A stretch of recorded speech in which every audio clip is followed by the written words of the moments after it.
നമസ്കാരം sir. Gokulam Gopalan FEMA ചട്ടങ്ങളെല്ലാം ലംഘിച്ചു എന്ന കാര്യങ്ങൾ വ്യക്തമാണ്.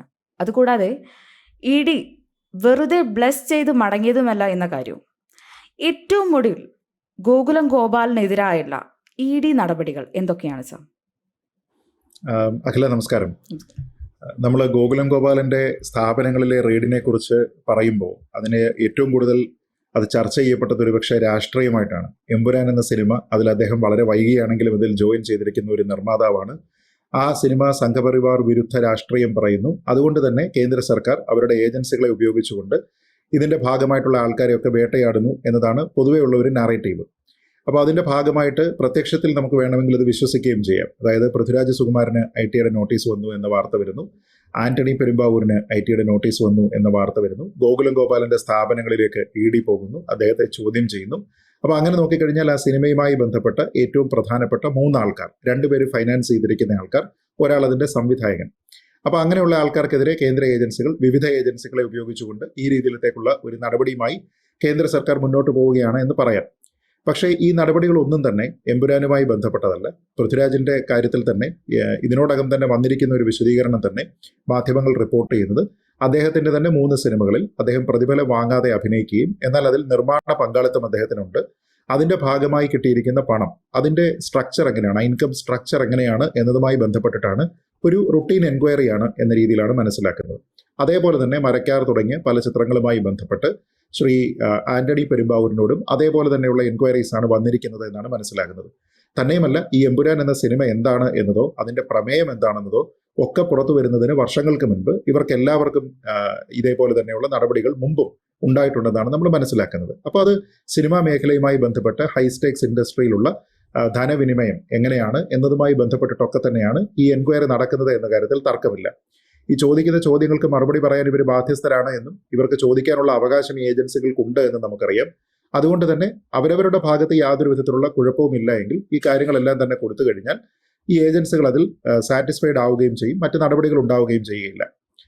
പക്ഷെ ഗോകുലം ഗോപാലന്റെ കാര്യത്തിൽ കുറച്ച് വ്യത്യാസമുണ്ട്. അദ്ദേഹവുമായി ബന്ധപ്പെട്ടും നേരത്തെ ഇതേപോലെ തന്നെ പല എൻക്വയറികളും ഉണ്ടായിട്ടുണ്ട്. ഒരു വലിയ സാമ്പത്തിക സ്ഥാപനം നടത്തുന്നയാളാണ്. അപ്പോൾ അതുകൊണ്ട് എൻക്വയറീസ് ഒക്കെ തന്നെ ഉണ്ടാകാവുന്നതാണ്. പക്ഷെ ഇവിടെ വന്നിരിക്കുന്നത് കേവലം ഈ അന്വേഷണ ഏജൻസികൾ ബ്ലസ് ചെയ്ത് പോയിരിക്കുകയാണോ എന്ന് ചോദിച്ചാൽ അല്ല എന്നുള്ളത് സ്ഥിരീകരിക്കുന്നത് ആ ഏജൻസി തന്നെയാണ്. കാരണം ആ ഏജൻസി അദ്ദേഹത്തിന്റെ സ്ഥാപനത്തിൽ നിന്ന് 1.5 കോടി രൂപ, അത് കണക്കില്ലാത്തത് കൊണ്ടായിരിക്കുമല്ലോ അത് കണ്ടെടുത്തിരിക്കുന്നത്. അപ്പോൾ അങ്ങനെ ഒരു 1.5 കോടി രൂപ അവിടെ നിന്ന് അവർ പിടിച്ചെടുത്തിട്ടുണ്ട്. അതിന്റെ ഒരു ഫോട്ടോ അവർ തന്നെ അത് പബ്ലിക് ഡൊമൈനിലേക്ക് വെച്ചിട്ടുണ്ട്. അതുകൂടാതെ ഗുരുതരമായിട്ടുള്ള ചില കുറ്റകൃത്യങ്ങൾ, അത് ഇൻക്രിമിനേറ്റിംഗ് എവിഡൻസ് എന്ന രീതിയിലാണ് പറഞ്ഞത്, ഇൻക്രിമിനേറ്റിംഗ് ഡോക്യുമെന്റ്സ്.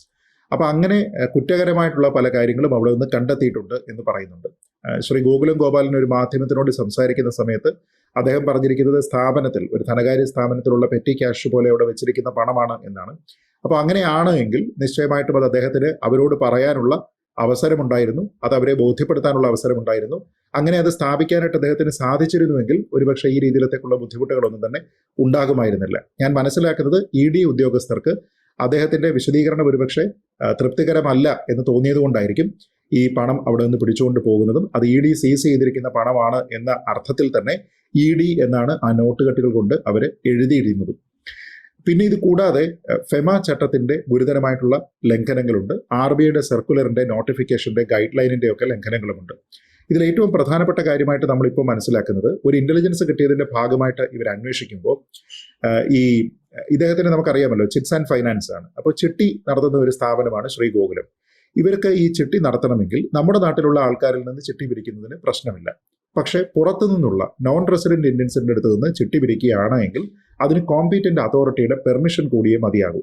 ആ കോമ്പീറ്റന്റ് അതോറിറ്റി എന്ന് പറയുമ്പോൾ നമ്മുടെ രജിസ്ട്രാർ ഓഫ് ചിറ്റ്സ് ആകാം, അതല്ല എങ്കിൽ സംസ്ഥാന സർക്കാർ നിയമിക്കുന്ന ഒരു ഉദ്യോഗസ്ഥനായിരിക്കാം. ഈ ചിട്ടികളുടെ നിയന്ത്രണവുമായി ബന്ധപ്പെട്ടുള്ള നിയമങ്ങളുണ്ട്. ആ നിയമങ്ങളുടെ അടിസ്ഥാനത്തിൽ ഒന്നുകിൽ സർക്കാർ നിയമിക്കുന്ന ഒരു ഉദ്യോഗസ്ഥൻ, അതല്ല എങ്കിൽ രജിസ്ട്രാർ ഓഫ് ചിറ്റ്സ്, ഇവര് ഫെമ നിയമം കൂടെ മനസ്സിലാക്കിക്കൊണ്ട് ഫെമ നിയമത്തിൽ പറഞ്ഞിരിക്കുന്ന ഗൈഡ് ലൈൻ അനുസരിച്ചിട്ടാണ് ഒരു സ്ഥാപനം പ്രവർത്തിക്കാൻ പോകുന്നത് എന്ന് ഉറപ്പുവരുത്തിയെങ്കിൽ മാത്രമേ അവർക്ക് ഈ വിദേശത്ത് നിന്നുള്ള ചിട്ടിക്ക് പെർമിഷൻ കൊടുക്കുകയുള്ളൂ. ഇപ്പൊ ഏറ്റവും നല്ല ഉദാഹരണം എന്ന് പറഞ്ഞാൽ KSFE ആണ്. KSFEയിലെ പ്രവാസി ചിട്ടികളുണ്ട്.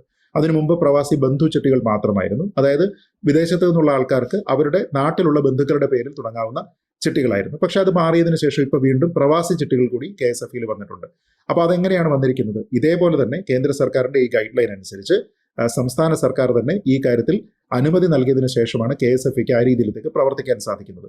അപ്പോൾ ഗോകുലവുമായി ബന്ധപ്പെട്ട് അങ്ങനെ ഒരു കോമ്പീറ്റന്റ് അതോറിറ്റിയുടെ പെർമിഷൻ ഇല്ല എന്നാണ് EDയുടെ ഏറ്റവും പ്രധാനപ്പെട്ട കണ്ടെത്തൽ.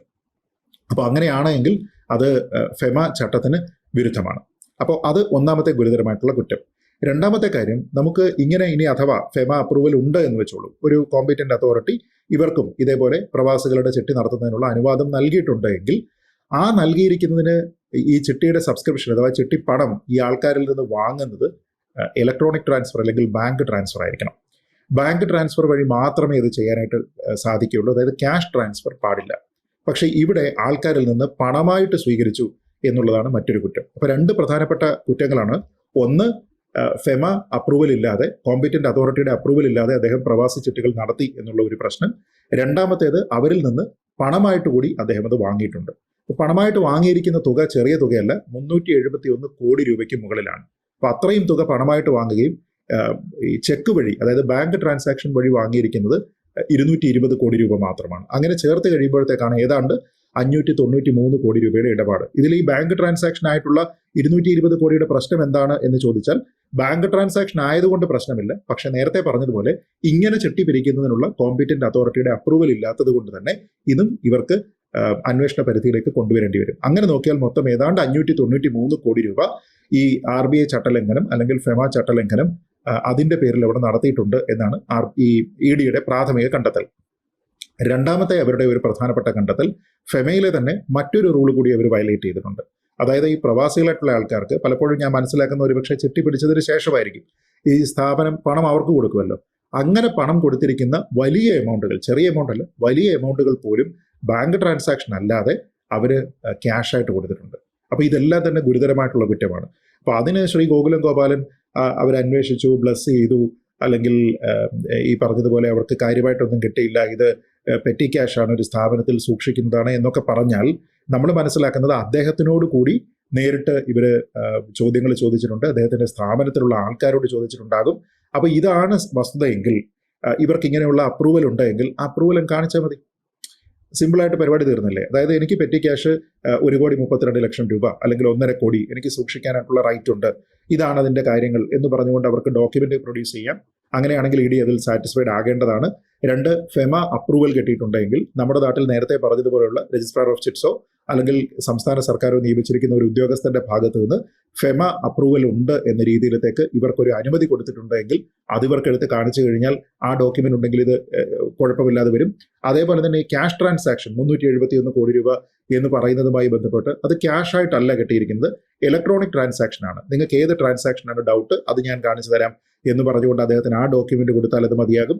അതേപോലെ ആൾക്കാർക്ക് റീപേ ചെയ്തിരിക്കുന്ന അല്ലെങ്കിൽ തിരിച്ച് ആൾക്കാർക്ക് കൊടുത്തിരിക്കുന്ന പണം അതും ഇലക്ട്രോണിക് ആണ് എന്നുള്ളതുമായി ബന്ധപ്പെട്ട് അല്ലെങ്കിൽ ബാങ്ക് ഇൻസ്ട്രുമെന്റ് വഴിയാണ് എന്നതിനെക്കുറിച്ച് അദ്ദേഹത്തിന് അത് എടുത്തു കൊടുത്തു കഴിഞ്ഞാൽ EDക്ക് തൃപ്തിയാകേണ്ടതാണ്. പക്ഷെ ആ രീതിയിലത്തേക്കുള്ള തൃപ്തി EDക്ക് ഇല്ല എന്നാണ് മനസ്സിലാക്കുന്നത്. അദ്ദേഹം ഒരു ബിസിനസ്സുകാരനാണ്, സ്വയം ന്യായീകരിക്കേണ്ടുന്ന ഒരു ഉത്തരവാദിത്വം അദ്ദേഹത്തിനുണ്ടാകും. പക്ഷേ ഈ വിഷയത്തിൽ ഏജൻസി എന്താണോ പറഞ്ഞിരിക്കുന്നത് അതിനോടൊപ്പം നിൽക്കാനേ കഴിയുകയുള്ളൂ. അതുകൊണ്ട് ഇതൊരു എമ്പുരാന്റെ മാത്രം പ്രശ്നമല്ല. ഇപ്പോൾ നമുക്ക് രാഷ്ട്രീയമായിട്ട് വേണമെങ്കിൽ എമ്പുരാൻ എന്നൊക്കെ പറയാമെങ്കിലും ഈ പണം, ഈ പിടിച്ചെടുത്തിരിക്കുന്ന പണം, ഈ വയലേഷൻസ്, ഫെമ RBI വയലേഷൻസ് എന്താണ് എന്നതിനെക്കുറിച്ച് കൂടി മനസ്സിലാക്കി കഴിഞ്ഞാൽ ഇത് ചെറിയ ഒരു കാര്യമല്ല, 593 കോടി രൂപയുടെ ഒരു ഇടപാടിനെ കുറിച്ചാണ് എന്നുള്ളത് വ്യക്തമാവും. തീർച്ചയായും ചർച്ചയിൽ പങ്കെടുത്തതിന് വളരെ നന്ദി സർ. നന്ദി. കൂടുതൽ വാർത്തകളും വിശേഷങ്ങളും നിങ്ങളിലേക്ക് എത്താൻ ABC മലയാളം സബ്സ്ക്രൈബ് ചെയ്യുക, ബെൽ ബട്ടണും അമർത്തുക.